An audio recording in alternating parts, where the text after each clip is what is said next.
gurigayga maxaad ka haysiin gabadhaydaad xoog rabtiin miya askar busidii ku keenay 2 kun busi xuyir carruurtanayda gabadhayday xoogeen wax weynba maaha meesha carruurtidii baa gudaha loogu tuuray okay habaryartiina meeday habaryartiin weyn eegaysa maxay ninkan iiga qaban weyday ma aqaanideena carruurtii sidii bay carruurta loo geliyay gudaha waa lagu tuuray aad ka taqana Kenya marka dheer raping hata wax dhakhtar isgeeyay malaha oro un baa lagu tuuraya carruurtii nambarka habaryartood baan ka soo qaaday nambarka hooyadoodii aabood keena baan ku yiri waxay gudeen hooyadeen way dhimatay aabaheen baan nool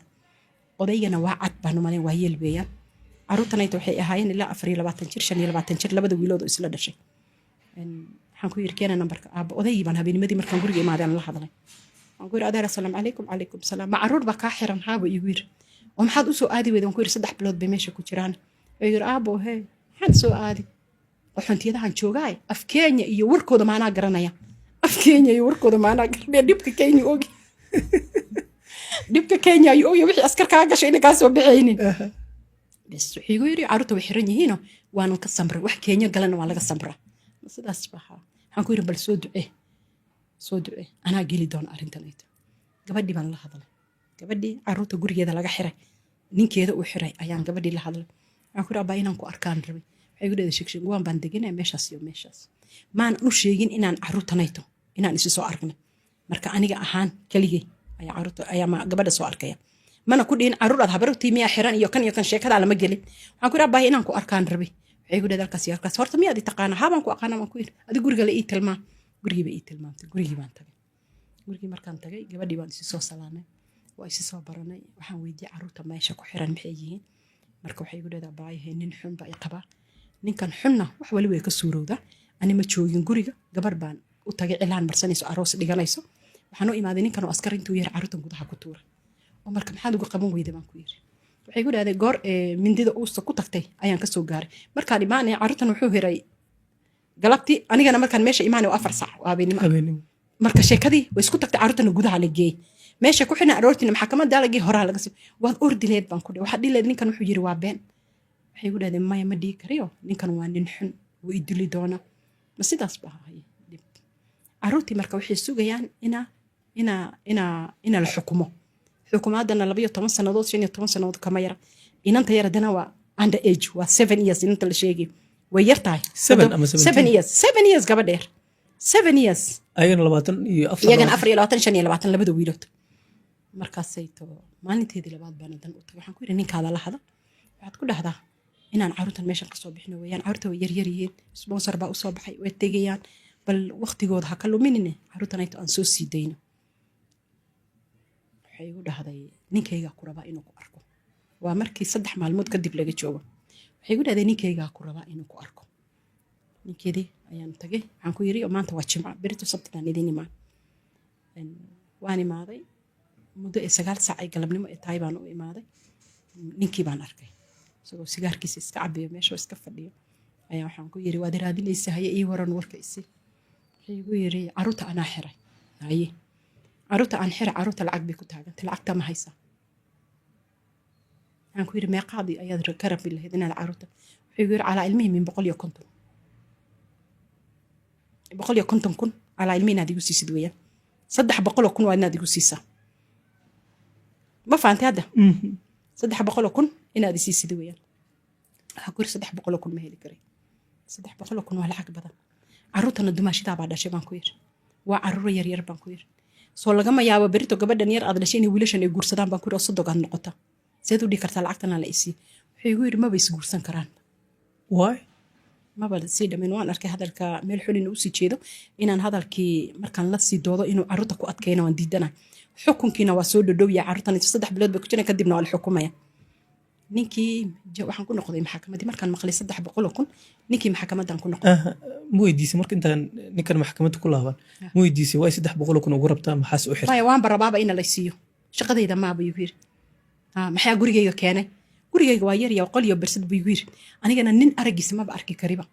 fadhiganayto maxay u jijiifeen waxaan ku yiri marka gabadha miya ka xoogeen taa sayto wax la isweydiinay ma waxaan arkay hadalkiisa si u qaloocan hadalkiisa si u xun hadalku marka qof yani si kale u socdo inuu haa dareen waan ka aamusay waxaan dhahay hadalkan haddaan anigana la hadlo oo aan la doodo ninkanayto meel xun buu arkaa arintan carruurta way ku xumaan kartaa waan iska aamusay waxba uma jawaabin waan ka imaaday waxaan maalinteedii labaad sabti bay ahayd waan joogay isniintii waxaan tagay maxkamaddii ninkii inankan yar jaajkii ayaan u tagay prosecutaan la hadlo waxaan ku yidhi jaajka rabaa inaan arko wuxuu yidhi marka keesku dhammaado gadaal bay fariistaan xagga ugu tag xaggaasito markaan ugu tagay isagoo meesha ku jira waxaan ku yidhi jaaj nataka kukuona mimi wewe ni yule mama uliachilia watoto 12 wejigeyga weli wuu haystaa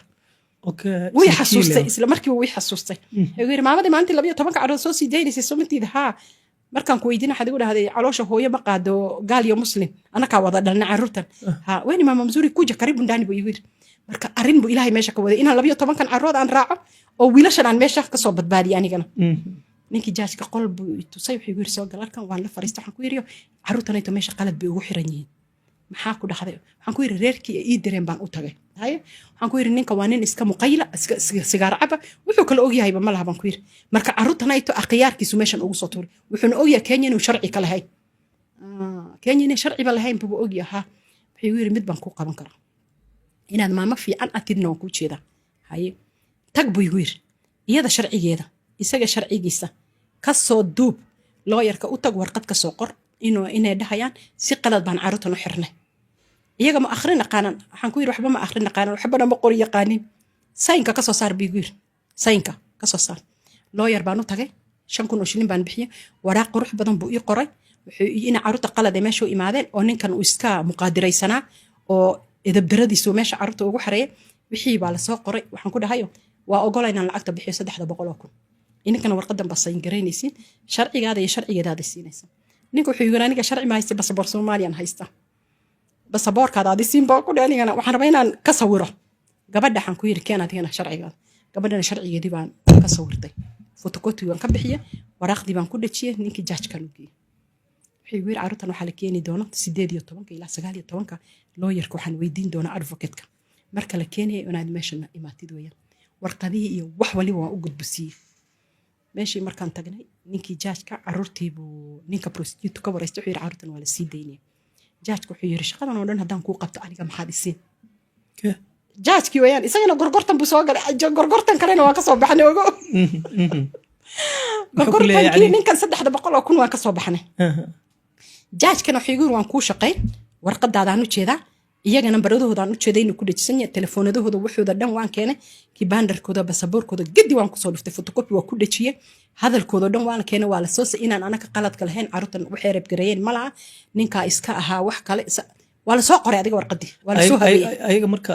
ogaalkooda ma lagu qoray mise idinka u af Soomaali maya ana u soo qoray ma waa ogaay laakiin ma ogyiin inay qorayaan inay sayn gareynayaan ha sida carruurta loo soo sii daayo wala socdaan waanu sheegay lacag qaadanaysiin lacag baad qaadanaysiin soo inkana warqadan baad ii sayn gareynaysiin weeyaan warqada marka ma ogyiin inay ku qoran tahay oo kale inaan anaka qalad ka geeyna ha way ogyiin tahay si fiican waan ugu sheegay ha warqadan iyo lacagtan way isla socotaa 300,000 ma rabtaa ha wax ma iga dhimin waxaan u gorgortamaynaa sidii ma aragtay markay dadka shaambada iyo beeraha kala iibsanayaan waa sii soco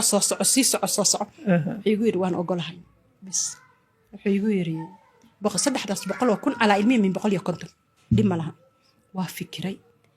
gaari KDH baan haystay oo blue ah dadka gaari soo joodan baa wada yaqaana meelaha sitaan istaajiya nin markii hore rabay inuu iga iibsado oo aan ku adkay aan ku yiri lacagta ku soo dar ayaan ku yiri kaale ku qaado 650 markii horena muxuu lacagta qiimihiisa ahaa 850 aan gaariga ku bixiyo laakiin maadaama arin degdeg meeshan soo gashay oo xukuumadii carruurtan ay ku dhowdahay gaari wuxuu ii sheegi malaha labadan carruur waa inaan noloshooda aan badbaadiya gaariga ilaahay baa keeni doona ilaahay baan u qabnaa markii hore ilaahay baa keenay gaarigii waxaan ku iibiyay 650 ninkan Soomaalida 300,000 baan siiyay prosecutor shaqadan soo waday oo soo dhaweeyay kiiska carruurta 50,000 buu iga cunay ninkii jaajkana 200,000 buu iga cunay maxaa iga baxday 550 waa sidaa ay ku baxday jaajkiin wuxuu ku leeyahay wax ii garan maxaad ii garan ala ilmihi min 100 markii hore wuxuu igu yiri isagu 400 mise 500,000 iisi waxaan ku yiri meel aan ka keeni malaha carruurtan iyo aniga isma naqaano carruurtan baan ka xumaa meeshay ku jiraan wuxuu igu yiri maxaad u diidan tahay inay jeelka ay galaan maalintii waan u jeeday inaan carruurta u diidanayd inay gudaha ay galaan hal bil bay qaadan waxaan ku yiri wali qof jeelka ka soo baxay oo isagoo nabad soo baxay lama arkin baan ku dhahay wiilasha nooyta waxaan ku yiri haddii galaan iyagoo qaniisiin bay soo bixi doonaan iyagoo la soo farxumiyo dabada laga soo fuulay soo bixi doonaan marka uma fiicna baan ku yiri totally uma fiicna baan ku yiri anaka haddaan Soomaali nahay horta jeelalkanayta uqdad baanu ka qabnaa baan ku dhahay aniga wiili habartay dhashay ayaa hooyadiis aabiis buu dilay markuu aabiis dilay isiyoo la wayaan waa la xiray yarkii markuu soo baxay wuxuu soo baxay isagoo wax kale ah marka uqdad baan ba ka qabaaba markaan maqlo qof jeelka loo wado waxaan ku dhaha qofka ka daa meelahan iska budboodaan hana wareeriyaan iska daabay geyn baan ku dhaha qofka ilaan uqdad weyn baan ka qabaa jeelkan caruurta la geynayaan meeshaas wax qeyr badan laguma soo baranayo inta ilmo oo ka soo baxday oo soo baxay iyagoo lasoo farxumeeyey oo wax waliba lagu soo sameeyey ayaa banaanka taagan baa ku dheh marka inay meesha taagnaadaan ma barabi baan ku dheh caruurtan Soomaaliya ka soo bixiyo wayaan ninkii 300 ma siiyo waraaqdii ma ka soo sameeyey waxaan sugayaa marka caruurta marka 17 arrintan waxay noo maraysaa 8 iyo 9 kan marayn iyo reerkan iyo lacagta aan siinay gaariga aan iibinay wax waliba aan gelay caruurtii ninkii waxay igu yiri berito maxkamadda imaam caruurta kiiskooda waan soo dhaweynay 200 oo judge kan wuxuu igu yiri mobilka iguma siin kartid cash baadisin ninkan kale oo nahaamkan wuxuu igu yiri caashkaad igu siin ma aqaaniyaa ku yiri mobiladaha waa la isku qabanaya waa cabsanaya kan Soomaalidana wuxuu igu yiri cash baad igu keeni doonta lacagta laakiin waa sawiray gacantiisana kuma sawirin markaan qaaday baqshadaan ku ridaa ka sawirayayba waan u geeyay 300 oo kun gabadhii baan la hadlay waxaan ku yiri lacagtii waan siiyay ninkaada hayay adiga familkaada ilaan caruurtan ay tahay baad u tahay walaasha in adeerta baa dhashay sidee reerkan ay ku qaadanayaan baan ku yiri caruurtan meel xun baad ku tuurtay hooyo ma qabaan waa rajooyin berito caruurtan hadee weynaadaan inaad habareer dhii doontid mise eedo aad dhii doontid wax ii soo dira iyo habareer waan baahanahay iyo waan bukaa halkeed dhigtay waxaan oo dhan baan ku dhahay waxay u dhahdaa baay ninkan ay tuma u jeedaha ninkan baa dab i gelinay ani meel waliba hadduu dab ku gelinayso iskama furi kartid baan ku yiri Soomaali oo dhan 90% waa wada garoob baan ku yiri waa wada singo baan ku yiri wayna cunaan wayna cabaan caruurna iskuul bay geystaan baan ku yiri naftaada ha ka dhigin qasab inaad la joogtid ninkan markuusan u xinyaa baan ku yiri hadduu meelahan oo kale kugu tuuray qofkii adin marti ku ah oo qaraabadaada u leeyahay wax bay reeb gareeyeen oo gudaha ku tuuray ee berito hooyada iyo aabahan albaabkaada ma soo geli doonaan baan ku dhahay qofka xun waa la gooyaa baan ku yiri hilibka marka la iibsado baan ku yiri markuu qanjirka iyo qashinka ku jiro soo kama gooyno hilibka fiican baan dabka saaranaa qofkana waa sidaa baan ku yiri ha isku qasbin qofka markuu xun yahay guriga maanta lacagta geynayay ninka inanta yar buu sigaar u diray gabadh yar oo la soo xoogay ulaha waa la xoogay sigaar buu u diray markay imaatay waxaan arkay inay waxay igu dhahay 2 carood baan haystaa marka hal ilmo waa kan gurguuranayo marka qofkan maqan buu noqon ilmaha la yiri waa la soo xoogay inanta yar oo sigaar 5 xabbood san gacanta ugu wada soo gashay markaas ay waxaan ku yiri maxaad inanta yar sigaarka ugu dirtay marka waxay igu yiri sigaar ma isaga ceeba berito hadee rabto iska cabi kartaa waa waalid ogo qofka waxa dhahay berito hadee rabto iska cabi kartaa buu igu yiri markaas ay waxaan ku yiri kuma fiicna oo inaad inan yar inaad sigaarka u dirtid ee gacanta ku soo qaado oo gabar yar baan ku yiri adiga waa doonan kartaa waan ku yiri mise xaaskaadaba u dirso waan ku yiri laakiin iyada waa gabar yar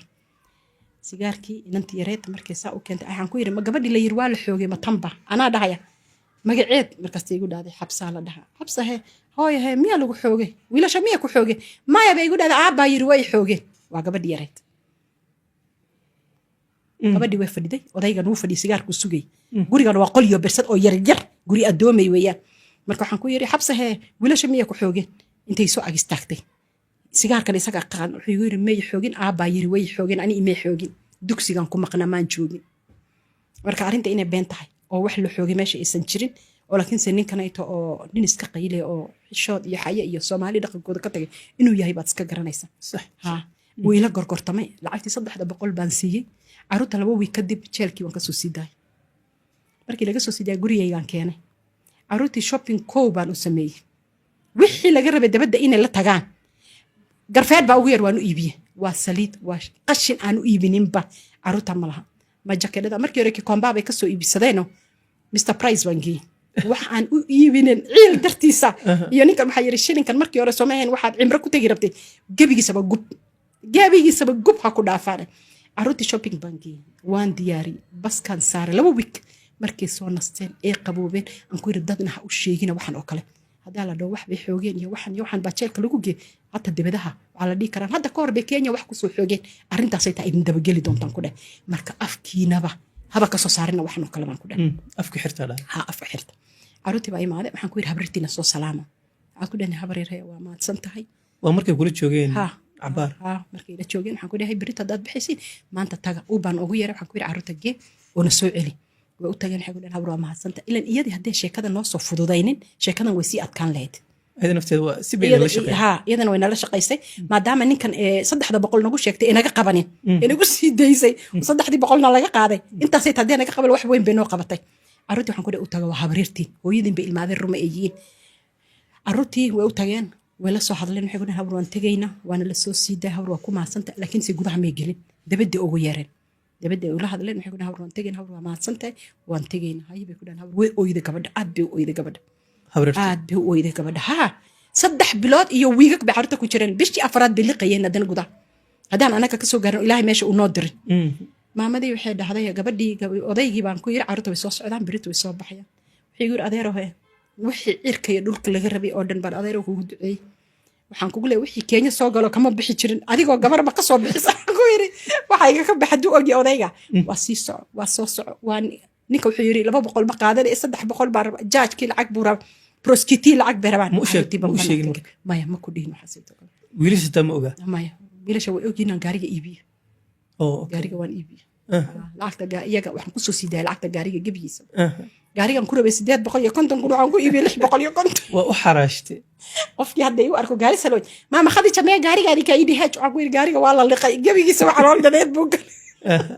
laksmay fi waxaan ku cunay mala 550 gacan dadeed buu galay wiilashii waa dirtay carruurtii waan diray way tageen carruurtii way bixeen Canada galeen Canada galeen bishii shanaad bay Canada galeen taariikh 3 mise taariikh 4 Canada galeen carruurtaas ayto telefoonadooda ma hay waxba ma hay laakiin waxaan leeyahay meel ay tagaanba marka halkan ay igala hadlayeen telefoonadooda wuxuu ahaa iska taqaana ilmo iska rafaadsan waxay iska haysteen telefoonada iska yareer WhatsApp ma qabin ana waxaan ku yiri hooyo waxaan idin tarayo ma haynaad aniga wax barito igu soo celisin bise Canada aan tagnay maama qadija ka noo qabatay maya baan ku yiri ani fi sibilila baan waxaan u qabanay maadaama qof kale aanu qaban karo oo gaal kale aanu qaban karo ee ininka carruur Soomaali ah qaban baan ku yiri ha habareer baan idin hay hooyaan idin hay horta sidii bay ku baxay hatta muhiimada qisada u sheegaysay ma ahan waxa qabatay waxa waa dadka isdulminaya maya inay Soomaali ee dulul ay tahay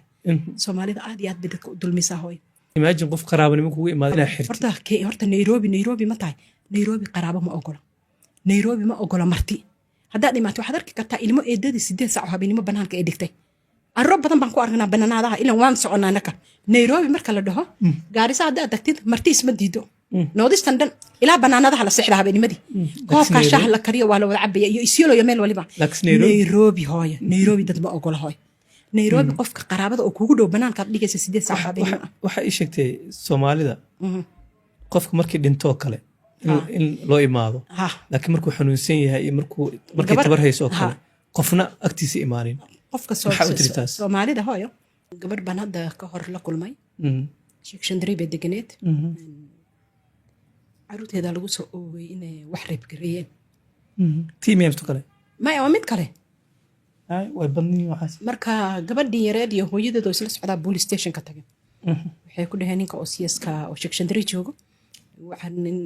carruurteeda la soo xoogay gabadheeda yar baa la socaya soo xoogay saddexdan ciyaalna hal hooyaa dhashay gabadha Ashraaf oo daris la ah gabadha Xalimo Sharif la dhaho ayaa waxay ku dhahday gabadh dumaashida baan hayaa nambarkeeda oo dadka wax u qabato ay Khadija Sharif baa la dhahay Saudi bay hadda deganta gabadhii baa soo waxday waxay wadaday dumaashi iska waran nabad miya khadra la yidhaha Shikhandri baan jooga carruurteeda lagu soo eedeeyay inay gabar yar xoogeen maamadana waa maama iska dulmi badan maamada istadkiin ay ku dhimataan mana waa taqaan maamada waa aqaana bisti wataasayto gabadheeda waa miya waa gabadheeda aniga iskuul baan soo akhrisanay isyolo soo classate waan soo bugnay waana isdili jiro waan isna qaniisla level matiin ha isku meel baan ka imaanay isku magaalaan ka imaanay marka sayto ayaan telefoonkan u soo diray waxaan ku yiri yarteer aan bixin qarashkeeda dhakhtarka hala geeyo inaan ilmaha yar inaa xaqiisa lagu joogsado ma hadee gabar tahay hala soo ogaado waan ku yiri markii maqashay inaan aniga hadlayo waxay dhahday ilmo dhakhtar la geeyna malaha wax meel la tegina malaha lacagta hadaa miiska la soo saarin marka maamadan kale waa murale carruurteedana waa habar gidir gabadhanayto waxay rabtay reerkan ayto lacag bay haystaan murlaaya bargidka marka la isku daro marka lacagtan way bixin karaan waxay dhahday lacag baan u baahanahay soo ilmaha yar kama muhiimsana baan ku yiri inaan dhakhtarka geeyno oo ilmaha yar la soo eego maya bay dhahday ma diiday baan ku dhahaa oo siyaski baan toosoo la hadlay waxaan ku yiri ha ogolaato ilmaha yar inaan dhakhtarka la geeyo waa gabar yar hala soo ogaado run iyo been waxay tahay marka waxay igu yiri si tunajua mama sana si tunaelewa huyu mama utafanya vile anataka ama mpelekane kotini tuko tayari kupelekana kotini baan ku yiri na apeleke mtoto hospitali markii dambe ayuu nin ka weyn ba imaaday hospidemia markaasay tuu yiri mama he kiiskana anaa dhamay doona 5,000 shilin kusoo tuur mobilkeyga 5,000 baan kusoo tuuray iyadana banaanka loo tuuray gabadhii murlaha ayaa telefoon ii soo dirtay ilaa 8 saac markii la qabtay ilaa 11 dadkoodii wacaysa qof maamada la hadlay malaha waxay u dhahdeen maanta dhan qaraabada dhan baan wacay haye wax telefoonka iga qabtay malaha gidigooda way igu wada cabeen abaayo wax itar wixii baan taray oo siiskii 5 kun baan u diray oo speedigi 5 kun baan u diray askarigii sheekada ku jira ayaan 2 kun u diray oo saddexa gabadhii baan markaan banaanka gabadhii keenay ayay u leedahay waxaan carto dana dabka u saarto ma haystin mobilka maxaa ku jira markaa 3700 3 kun baan dana iyada ku tuuray 700 waxaan yiri balkaal adiga kaarka siiso inta berito laga gaarayo gabadhii sidii u joogtay waan isbaranay weligeed maan arkin labada indood maan saar inay gaabanta inay dheerta gabadha ma aqaan gabadha seelka aan ka soo bixinayno oo caruurteeda dibka loo geystay okay so ma ayda la xiray mis caruurtana inta la wiilasha gudaha lagu tuuray okay 8 saac baa la xiray 11 baa marka si telefoonada u dirsanaysa maya sanaane amchana okay galabtii casarka illa 5 ayaa gabadha meesha ku jirtay gabadhii baan dabada keenay markaan keenay waxay yidhi waxaan caruurta dabka u saartay ma haystin gabadha maxaa lagu haystaa markaa maya waa caruurteedii way la soo baxday hadda oo speedigi caruurtii soo bixiyay kiiskii banaanka loo soo tuuray gabadha naagtii waa la eriyay tookaapa waa lagu yiri igeesi hayna maana kama meekatam dadta pele hospitali sidii markay gabadha ku imaatay gabadhii way kadib way xanuunsatay gabadha caruurta dhashay wiilasha oo khadra la dhaho way xanuunsatay gabadhii dhakhtarka la geeyay dhakhtaradahan isli kamida waxay ku jirtay 18 maalmood gabadhii inaadirta waxay ku leedahay gabadhii aad maalintii wuxuu qabatay way xanuunsanaysaa markaan imaan doono dhakhtarka waan soo eegi doonaan jiri balka ali soo ark qofkeed wuxuu qabatay hata indhaheedana ma taqaaniin gaabanteeda kaale gabadha soo beritaan soo arki doono gabadhii habeenimadiiba dhimatay ilaahay wallaahi billahi hooy gabadhii ma dhimatay waxaa la keenay sawdsi masjid nuurka la sheegona aniga meydadka dadka la dhaqa gabdhihii ma ogeed haashim uu dili jiray dadkii dhaqay ayaan ahay haashim dadkuu dili jiray anaa dhaqa waxaan u dhaqay hooyo gabadha meydadka dhaqdo waxaa la siiya 2 kun oo shilin markuu qof la dhaqona 2 kun oo Kenya mania halkii meydka markay dhaqdo markay u yeerto naagaha masjid salaam oo kale oo sawtiga kun bay u kala qaybsadaan waxaan ku yiri laamaan sidoo 2 kun oo kugu soo haro aniga ku jooga aniga un koolka yaadi soo si meyd bayar ana kula wada dhaqisha shilna kaamara biban ku dheh mid yar ani aan dhalay oo nursing samaynayso oo 20 jira ayaa hore ii siracda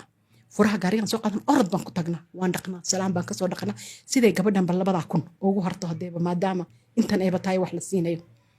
gabadhii markaa la soo dhaqo markaa waxay igu dhahday Khadija gabadhii baa dhimatay khadra gabadhii baan tagay inaan soo eegaan rabay meydkii horteeda la duuduubay gabadhii baan ku yiri inaan gabadhan arkaan rabo gabadhan ay inaan arkaan rabo maradii baa la ii feeday gabigeeda waa qof yar wixii meesha imaaday hooyo gabadha markii habeennimadii ay dhimatay aroortii 4 saac ba meesha laga soo bixiyay 1.1 ayaa laga soo bixiyay laakiin shalay dhakhtarkii baa laga soo bixiyay oo lacag lagu lahaadaba lacagtii ha 18 maalmood 1.1 waa $10,000 ha gabadhii markii dhakhtarka laga soo bixiyay gabadhaas ay markii dhibaataysanad hooyo wax eegi jiray malaha wax u tiri jiray malaha wax nuuq u dhii jiray malaha markii dhimatay meydkeedii orod baa lagu soo bixinaya halkii la jooga hooyo Soomaaliyeedkii joogto hooyo hooyo ya hadda markaan aniga aan adduunka joogo dad wax isii weydo hooyo waay markaan aniga dhinto beedkeeda loo orday waacha inuke ha daa meesha ku uray ya marka Soomaali hooyo waa dadka ugu xun Soomaalida ayaa weeyaan ani hadda aan ku sheego hooyo waxaan haystay wiil yar oo xanuunsan wiilka yar oo xanuunsan waxaan la rafaaday wiilkaas ayto ilaa 10 sanadood 10 sanadood qof intuu ii imaado igu dhaho inanka yarkii laga haya ma arkin ona family weyn wiilmaan ka dhashay wax intuu ii imaado igu dhaho inankan sidee loo haya ma arkin wadada markaan ku arko Khadija waran sidee tahay ma fiicanahay caruurti sayin caruurta weeladan wax intuu iga daba imaado 10 sanadood ilmaha xanuunsan aan haystay qof intuu ii imaado ii wareystay ilmaha yar halkii laga haya ma arkin maalintuu dhintay ayaan ku soo qabanaya maalintuu dhintay 12 aroornimo warqadii death certificate iyago hayaan bay hooyo ii keeneen meydkii qaadi rabaan familkii inaan ka dhalay booliiska iyo meelaha chiefka ilaa 3 saac 4 saac ma shaqeeyaan Soomaa laakiin anaka 12 aroornimo warqadii waa la hayay maxay ku tusaysaa hooyo 10 sanadood ilmaha yar aan la rafaadsanaa wax waligiis igu yiri Khadija ilmaha halkii laga haya ma arkin ilmaha sidee loo hayaa ma arkin ya 12 aroornimo warqadii death certificate baa la hayay ambulance kina banaanku ii taaganya meel ay ka imaadeen iyo meel kale saasay taa loo buuxsamaday inta inan kaayar 10 sanadood aan hayayna wax weligiis i weydiin ma hayr sidee loo hayaa malaaway marka Soomaali horta wad kuwas Soomaalida lagu sheegayo horta waa kuwas wiilka xanuun nooc waxa lagu soo dhaay isagoo 4 jir ah ilaa 12 sanadood India geewan kala soo noqday wuxuu qabay cudurka la dhoo masos dadka muruqa u dhalanay jirkiisa waa laf iyo hilib kaliya ha ma qabo masos baa ma taqaanaa dhaqdhaqaaq ha isaga Kenya dhaqdhaqaaqi ma qabo wiilkii uu ku fadhiya hadduu halkan aad ugu imaatay guriga albaabka ka soo gashay ninka ugu qurux badan guriga ugu caafimaad qabo waa isaga laakiin ma istaagayo ma soconayo fadhigiisa caadi iska qoslaya iska fadhiya uu qoslaya bahalkiisu ku ciyaaraya gamekiisa TV-giisa weyn buu meesha iska shidanaya qofkii guriga soo galay wuxuu leeyahay yaa jooga soo gal habareer buu kugu dhibisay eedo soo gal hadda wuu dhintay 10 jir buu ku dhintay Allah u naxariisto maxaan waxaan ku leeyahay Soomaali wakaas taas waan ka soo tagnay maama ayaa Mandera ka imaatay Mandera markii ka imaatay maamada waa la soo balamiyay governor iyo senator iyo bunges ayaa meesha tageen way soo balameen waxay ku dhigeen Nairobi oo daba kale caartaan shaqo ku siinayna malaha waa maamooyinka campaignka u kulul oo xagga wax ka qabto halkan markii imaatay maamadii campaignki halkan ay taxal weyn Nairobi nooga daba kale Nairobi bay imaatay maamadii Nairobi markii imaatay maamadii gabadh ee dow tahay bay ku soo degtay waa Shakeshandri wayaan markaas maamadii waxay soo qaadatay marka waxay ku aragtay dadkan waxay ku aragtay Mandera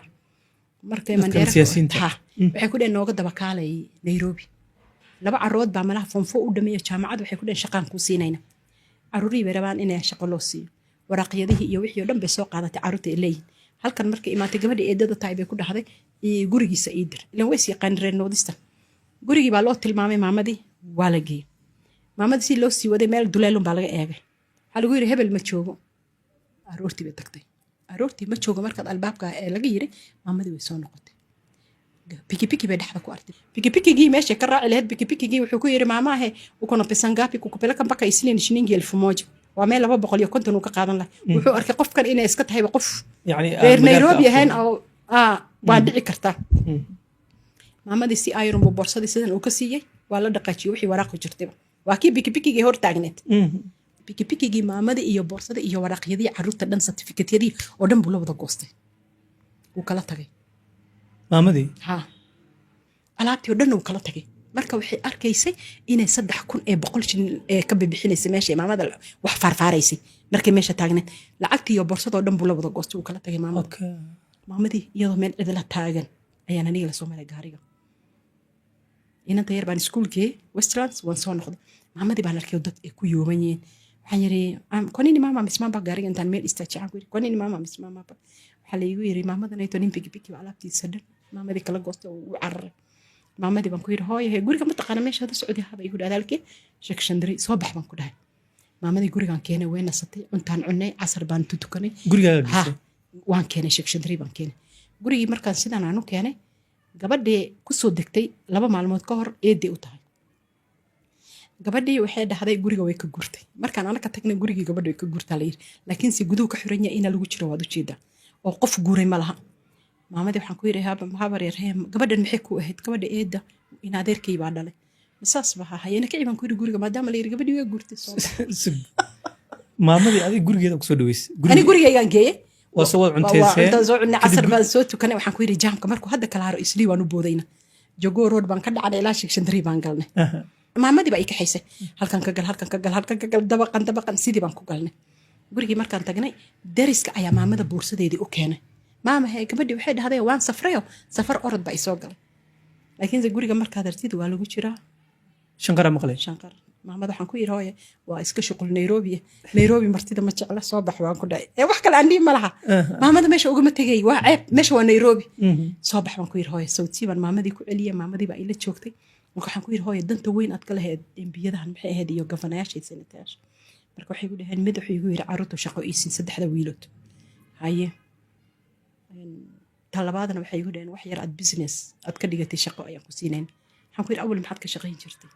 waxay igu dhaheen awal waxaan ka shaqayn jiray bacadlaha dadka duruucda baatiga waxaan iibiyanahay marka shaqadii way iscuntay bay igu dhaheen caruurta san school fees ooga bixinay meel kale wax naga soo galay malaha waa halka kaliya lacagtii sidii bay ku boodbooday maamadii waxay la joogtay numberkii MB-gan ku dhufanay na laga ma qabanay governor waan ku dhufanay na laga ma qabanay senator waan ku dhufanay na laga ma qabanay message-yadaan qoray wax soo celinaya malaha waxaan ku yidhi hooyahe weeks ani lama joogtid haa gabadheed eedad oo hedna waad ka soo tagtay haa arrinkeen hadda mandheera miyaad ku noqon baskan kuu soo jaraa ama diyaarad baan kuu soo jaraa saa jeceshid bal ii sheeg maamadii habeen kasta salaatuleyl bay tukan jirtay aniga markaan soo kaco way soo kacaysaa dibadaan iska fariisanayna makiikada inaan iska dhigayna qur'aankaan iska shida waa iska soo kacnaa maamadii markii dambe waxaan ku yidhi hooyahe maxaa kugu filan oo business aad ku qabsan kartid waxay ku leedahay hooyo 100,000 haddaan helo shaqadayda waan ku noqon waa fikiray 100,000 baan raadiyey 50,000 oo kalaan ku daray maamadii meeshan mandheeraan geeyey wixii baati adduunka joogay oo dhan baan rarnay oo jawaanadaan ku gurnay maamadii waxaan ku yidhi baska inaad fuushay waxaan diyaaradda laguma fuulay diyaaradda ula soo eriyi doona marka baska ku ful alaabtaada si fiican baan u tolnay 5 jawaan oo dulucda baatiga oo dhan oo joorada ah waan tolnay ilaa hadda la joogo maamadu ii soo duceysay waxay ku leedahay hooyahay wixii adii samaysay inanka yar baan hata gaari ooga iibiyey lacagtii businesskii shaqaysatay gaarigan yaryara u barka ayay inanka u iibisay kii lagu lahaa shaqaa lagu raadin inanka waxay ugu dhaha habar khadiija hee habar ilaahay maalin kasta hooyo markay soo kacdo way kuu soo duceysaa waxaan ku dhahay kulligeenba ilaahay ducada hana wada gaarsiiyo waan ka soo tagnay taas hooyo embiyadahan marka u sheegi raba iyo ninkii gofane ninkii sanata hooyo maadaama aad qof aad ku leedahay from northeastern iigu kaale nairobi markaad baarlamaanka niligu imaadana askar ay taagan tahay oo dadka lagu leeyahay hakuna guryihiina marka la tagona dadka laga soo weynay hooyo dhib weyn bay soomaalida ku qaban hooyo soomaalida lagu leeyahay kaaliya nairobi horta nairobi marka la imaado waa la wareeriya maamada waxay dhihi jirta maalin kasta wareer bay haya hooyo ma socon karin gawaariyadahan faraha badan iyo mootooyinkan ayto waan ku wareeraa bay dhahday waana run nairobi haddaad aad u aqooni waad ku wareeri adiga haddaad isnimaanta tagto wax dhimaan adoo daala adoo maskaxda ay ku xanuunayso adoo nairobi degan weeyaan qofka imaaday northeastern maxaad umayn markuu nairobi imaado waa qof weyna carruurta yaryar ka soo tag wuu daalaya hooyo marka waxaan dhihi lahay dadka ballanta aad siinaysin ballantaa laga daya hooyo dadka waa masaakiin dadka waxba ma haystaan ballantan beenta oo la siinaya dadkan waalidiinta iyo odayadaha iyo maamooyinka soomaalida ha laga daayo marka hooyo soomaali waa dhibaataysan tahay ummadda dhan way dhibaataysan tahay waxaad maqli kartaa qofku ugu dhahayo cimro 2 jeer baan bishii tagaa haddaad aragtid lacagta cimrada uu ku baxayo hooyo hadduu u qaybiyo ilan 1,400 mise 1,100 baa lagu taga hadduu lacagtaas qof qaraabo uu siiyo soo business fiican kuma bilaaban karo ya hooyo hadduu dhalinyaro uu siiyo walaashiis carruur ee dhaleen abtigaa ilmo uu dhalay eedadaa carruur ee dhashay soo dad badan wax looguma qaban karo hooyo bishan intaan cimro tegi lahay haddaan ilmahan siiyo wuxuu ku qabsado bishan kale ilmahan kale aan siiyo ilan bishii haddaan 2 jeer cimro tegayso hooyo dembigana waa inaad iska soo dhaqaysin waa kee hooyo ma dad baad soo disheen hooyo ya hooyo wax weydiinaa maamo qofka wanaagsan adigoo kale ma arag dad badan wanaagsan jiraan dadaa ka faa'iidaystaan sax dad waxay jiraan been sheegada si ay u caawisid ama wax u sameeyaan soo taas lama kulantid adigana sidee dad oo yacni baahidan ay sheeganayaanba hayninba waan la kulmaa qof wanaaggiisa lagu faa'iidaystaa jiro gabar baa hadda ka hor waxaan umaleynay oromo iyo booran inay tahay laakiin ninka ilmaha ka dhalay waa soomaali oo qamri cab oo xashiishad cab oo bangi cab oo qashin qaba waxay soo gashatay taamboni oo food color ay ku soo daadisay mindhicirkiisan isu haysaa wadada dhexdiisa meesha police station ka maartay halkan ay burhaanka soo horjeedkiisa waa shalay xalay taandhale markaana xalay taandhale ilmihii yara guriga ii dhex jiifaa wuu dhintay subxaanallah gabadhii baan meeshii taxi ka qaaday waxaan yiri gaarigayga meesha lagu dhaqo dibaddan burhaan agtiisa ayaan parking geliyey taxi baan u yeeray soo bax baan ku dhahay gabadhii baan wholesale geliyey raashin baan iibiyey 18,000 gabadhii baan gurigeeda tagnay markaan guriga aan tagay waxaan rabay 10,000 inaan si ilmahan aan ka soo aaso bal ilmahan qabo oo soo aas oo kariyokoodan keen hog yar waa la heli doonaa markaan meeshii la tagay wuxuu ninkeedii baa ii soo baxay 5 oo kala madax waaweyn ah oo tooriyada wata ayaa soo baxay waxay u dhaheen alaabta dhulka dhig wax walba dhulka dhig adiga la noqo wallahi billahi hooy marka wax kasta waa la kulmaa hooy shaqadeydana ma hooy waa horaan uga socda yani dad badan waxaa jiraan aad u wanaagsan oo inay dadka caawiyaan rabaan laakiin maraa la khiyaanayaa qof caawiyeen oo kale waxay arkayaan oo xumaaday ama qofa maanta dhib kuu sheeganayo waa caawinaya 1 sano kadib ama bilooyin kadib wax arkaysa isla qofkii oo qof kale oo agtaada jooga oo kale wixii weydiisanaya bilaayadii u sheegaya haddana maalin kasta waan arkaa taas marka qofkii wanaagsanaa wuxuu hadda isli oo kale markaan tago khiyaanadan uu arkaya qofkii wuu isbedelaya markuu leeyahay qof caawinaya waa la balanbal waxaas oo dhan waa la kulanaa adii dabeecadaadii wanaagaaga wixii lillaah u sameynaysa marna isbedelaysa inaan isdaba yani qof ku xumeeyay ama ku khiyaanay oo wanaaga ka faa'iideysto oo kale kuma bedelaya maya maalintii dadkan oromada booranka maxay kaa qaateen ay qaateen lacagtii aan wadina waa siiyey raashinkii dhanna dhulkaan u dhigay nin wiilka kalena wuxuu igu yiriyo